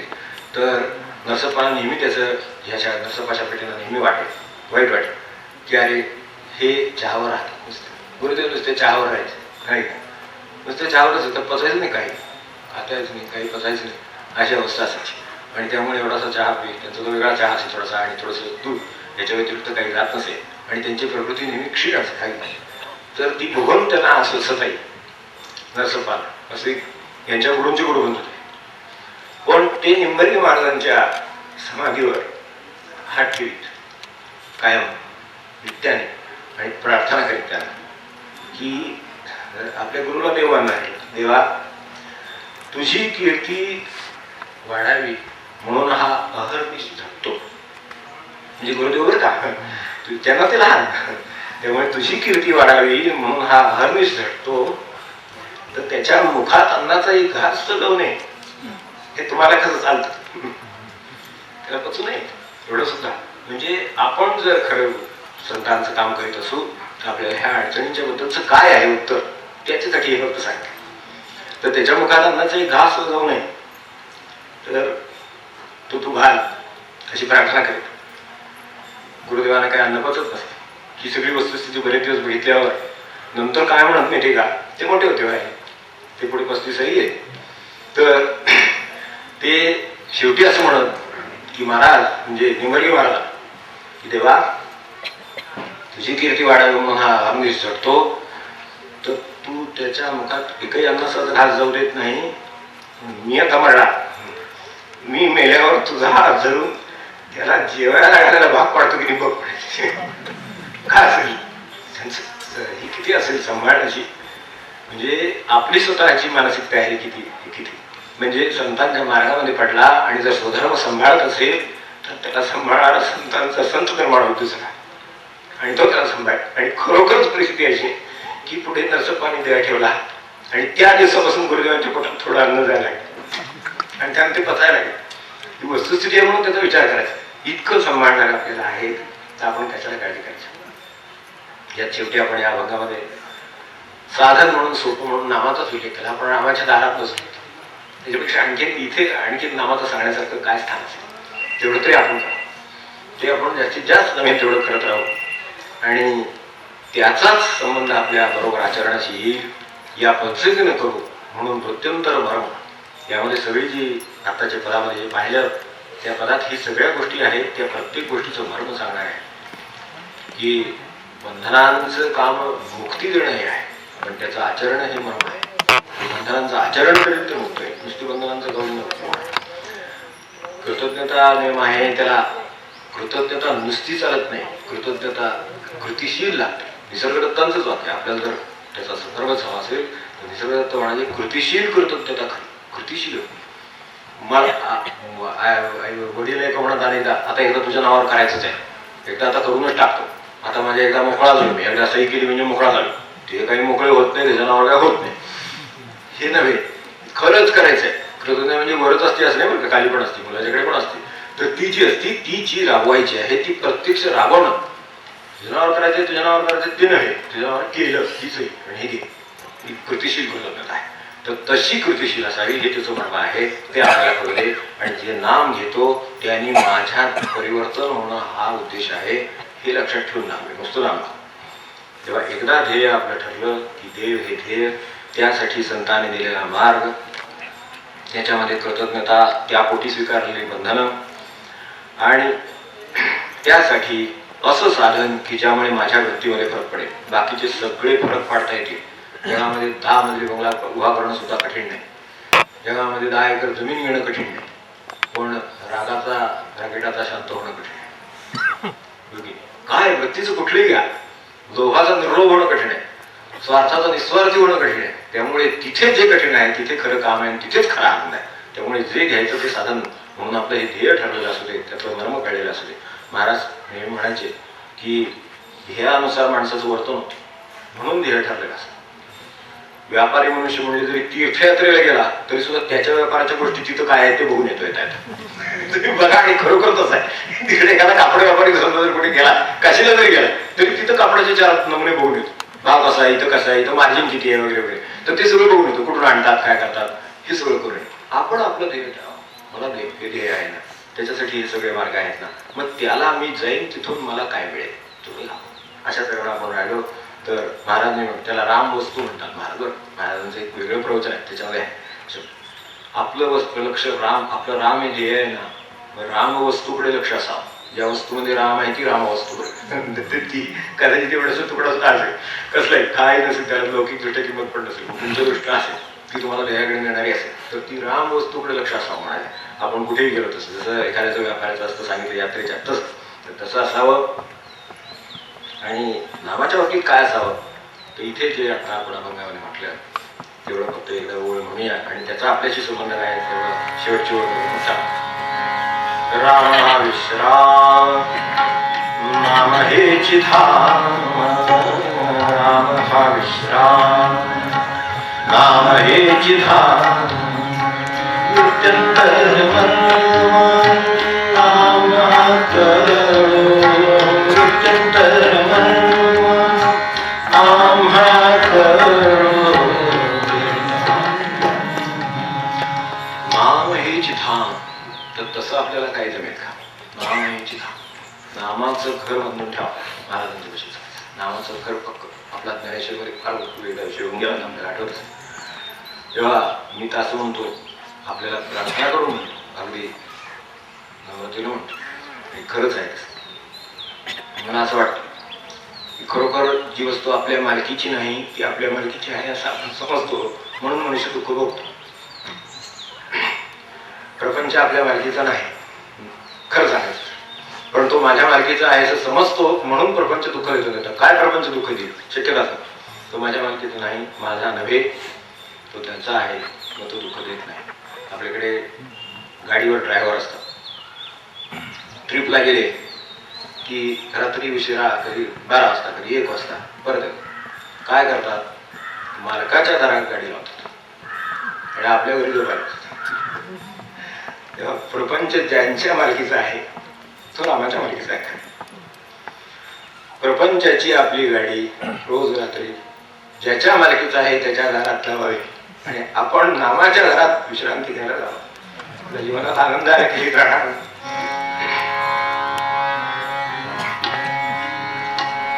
नाम हेची धाम, महाविश्राम, नाम हेची धाम, मृत्युंतर आम्हा कळो,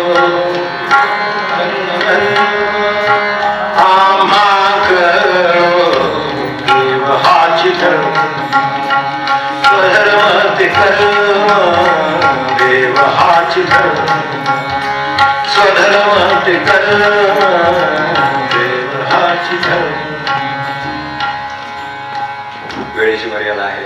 आपल्याला नावाला मोकळं करायला पाहिजे आणि त्यांना त्यांच्या कामाला मोकळं करायला पाहिजे. त्यामुळे थांबतो. सगळ्या पदाचं विवरण काय होणार नाही, पण आपण ते मनाशी नक्की करू शकाल याची मला खात्री आहे की महाराजांनी बुद्धी आपल्याला द्यावी. रामाने त्याच्या दारात आपण आलेले आहोत. त्यांना आपल्याला आजचा प्रपंच त्याचा आहे एवढं समजण्याची बुद्धी जरी दिली आणि मग स्वधर्म ते कर्म आपण करत राहिलो तर काही त्रास होण्याची शक्यता नाही आणि आनंद राहील. संत मार्ग सुगम सर्वाभूती प्रेम संत मार्ग सुगम सर्वाभूती प्रेम श्रद्धा कृती मर्म श्रद्धा कृती मर्म दीन देव हाची धर्म स्वधर्म ते कर्म देव हाची धर्म स्वधर्म ते कर्म देव हाची धर्म कृतज्ञता नेम अविश्रांत काम कृतज्ञता नेम अविश्रांत काम अर्पण ते मर्म आम्हा करो अर्पण ते मर्म आम्हा करो देव हाची धर्म स्वधर्म ते कर्म देव हाची धर्म स्वधर्म ते कर्म देव हाची धर्म बंधनांचे काम मुक्ती देणे परम बंधनांचे काम मुक्ती देणे परम आचरण मर्म आम्हा करो आम्हा करो देव हाची धर्म स्वधर्म ते कर्म देव हाची धर्म स्वधर्म ते कर्म देव हाची धर्म. राम हा विश्राम नाम हेची धाम राम हा विश्राम नाम हेची धाम मृत्युंतर मर्म आम्हा करो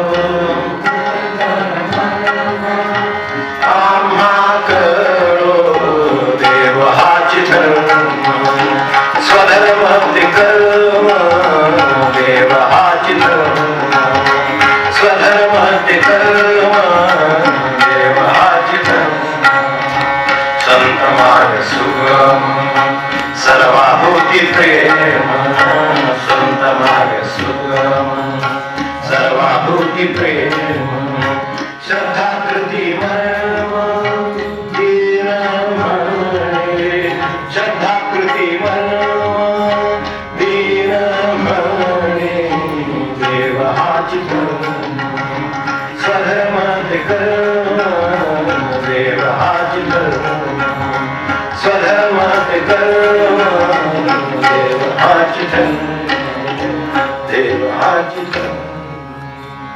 जानकी स्मरे राम